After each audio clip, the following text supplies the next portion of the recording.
Hello and welcome to another episode of the Organic Adventure Show. I am your host, Cy Rodriguez, and today I wanted to share with you some of what I learned from my challenge of no caffeine, no stimulants for the last 30 days.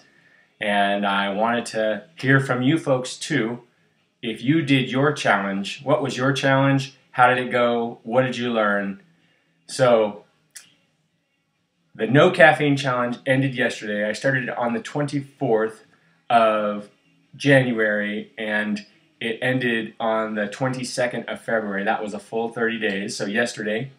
And it was kind of hard at first, even though I don't drink caffeine all the time on a regular basis and I don't drink much coffee at all. I usually have some kind of a green tea. It was a bit of a challenge at first because I'm used to having somewhat regular green tea. And I noticed that I was a little bit restless and had a little trouble sleeping for the first few nights.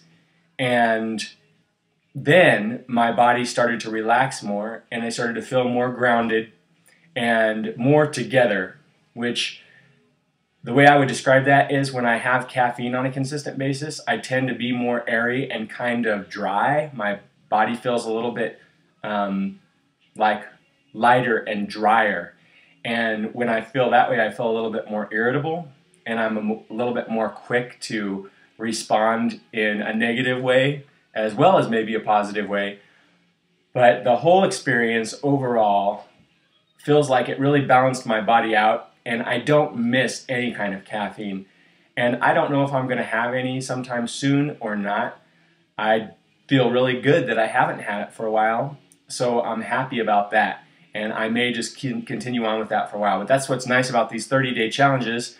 If you don't like it, you can stop after 30 days and you could just go back to whatever life you were leading before. And maybe you'll find that once you go back to something that you were doing before, that you actually like it better without it. You just didn't know it because you had to experience it again to see what it feels like after not having that particular habit for 30 days. So, what did we learn then? I learned that my body probably balances itself out a little bit better. I feel more consistent energy.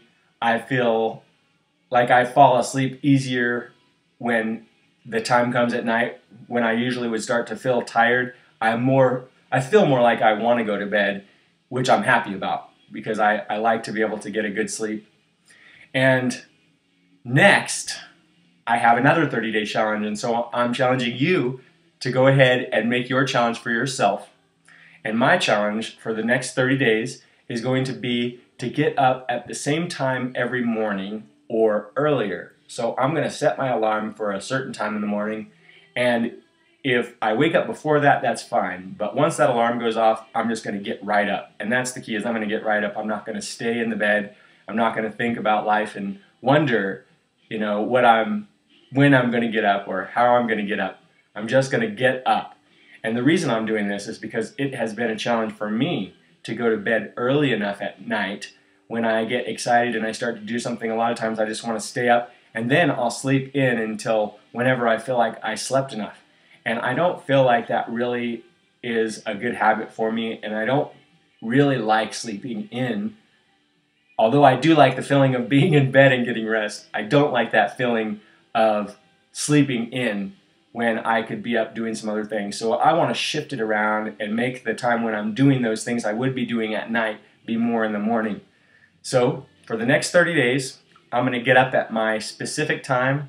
And what is your challenge going to be for the next 30 days? Let me know. I'd be happy to hear about it and happy to hear about the results of your last challenge. So thank you for listening. May every day be an adventure in health.